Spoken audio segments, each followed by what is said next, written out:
You're watching Press TV World News. Time now for the news review. Stay tuned. The U.S. President Joe Biden warning that freedom and democracy is under attack, and that after former President Donald Trump suggested a bloodbath in the case of losing the fall election. Biden was speaking at the Gridiron Club dinner, which was packed with journalists and politicians. He said Trump's lies about a 2020 election, the plot to overturn it, and to embrace the January 6th attack on the Capitol have posed the greatest threat to America's democracy. President Joe Biden's campaign also stated that Trump wants another January 6th to happen. On Saturday, Republican nominee for U.S. President Donald Trump said if he does not win the fall election, America will never have another election.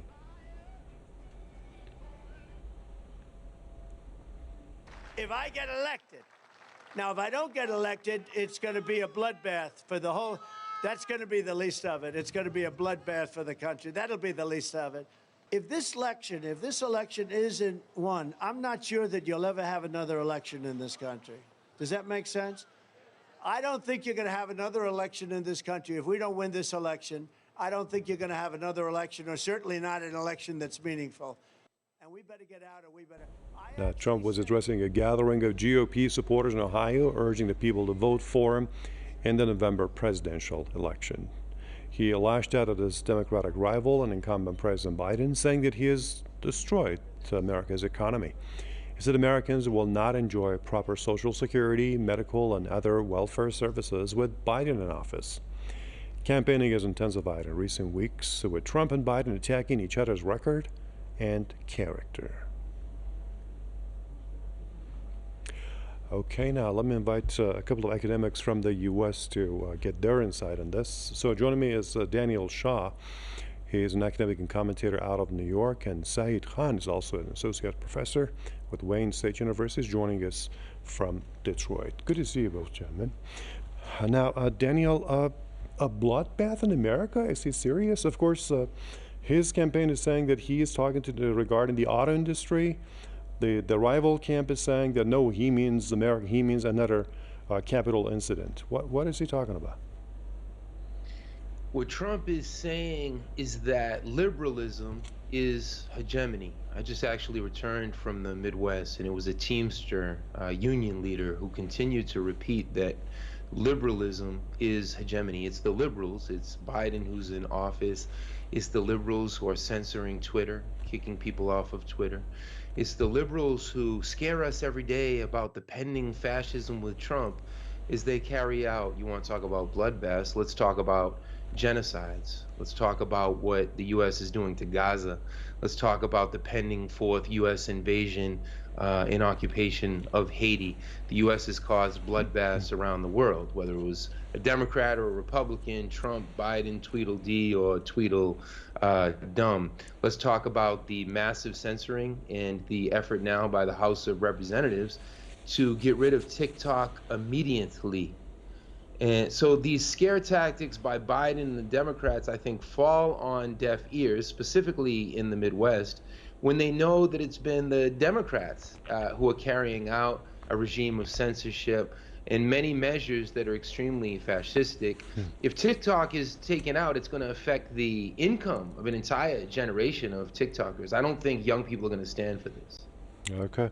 Saeed Khan, let's have your comments on this. And basically, I got one basic question for both of you. I want Daniel also to weigh in on that in a minute after this question for Saeed Khan. And why should Americans have to choose between the lesser of the two evils? Maybe if they're lesser of the two evils, why should they stick with this bipartisan policy? Is there no sound, healthy person in the whole of the United States? Only these two people will have to be elected?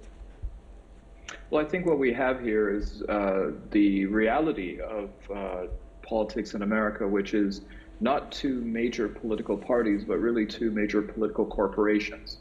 And you see that the industrialization of politics is now playing out in such a profound way. The amount of money, both visible and dark money, that now goes into campaigns is unprecedented ever since the 2010 U.S. Supreme Court case Citizens United. And so the idea then of what had been at its inception, the notion of one person, one vote, has really been obliterated by the amplification of not just particular individuals, but also special interests in order to then further cement the status quo when it comes to the political parties. In theory, yes, of course, third parties can go ahead and run candidates, and in theory, a third party candidate could go ahead and conceivably win. But how are they then going to penetrate the institutions in Washington and actually outside Washington as well, at the state and federal levels across the United States, in order to go ahead and then have some kind of viability?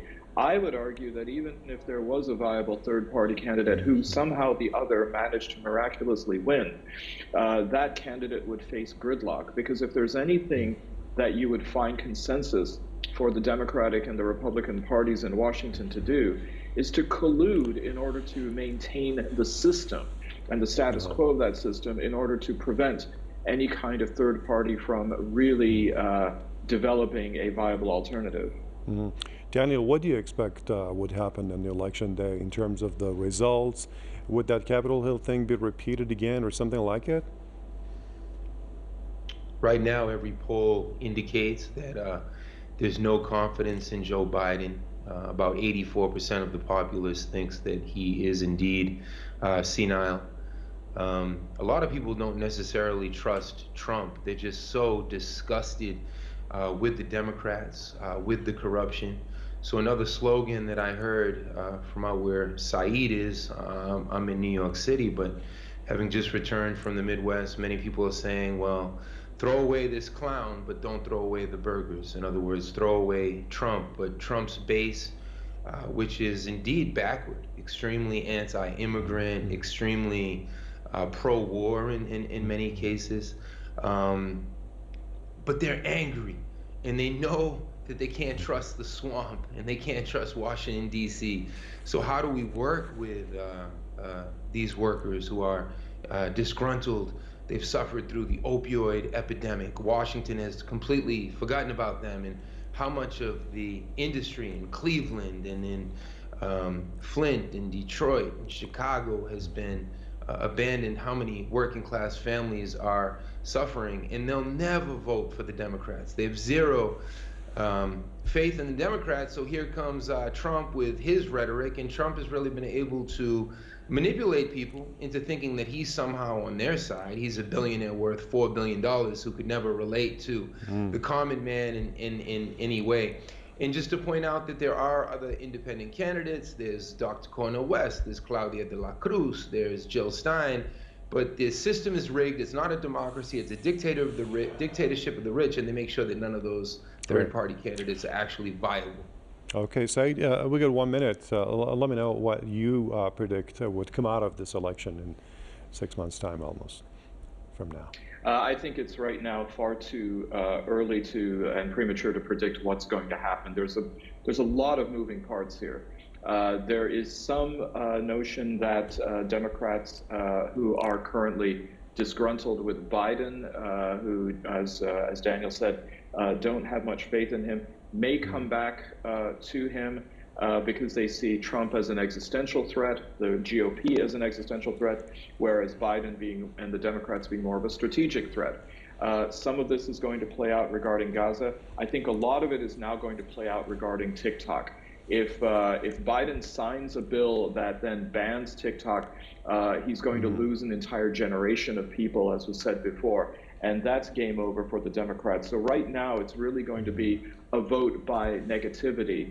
Who does somebody want to see less in office? And again, there's just simply too much time between now and November for things to happen where we're not able to predict that. Okay, fair enough. All right, thank you so much for the insight. Daniel Shaw in New York, Said Khan in Detroit.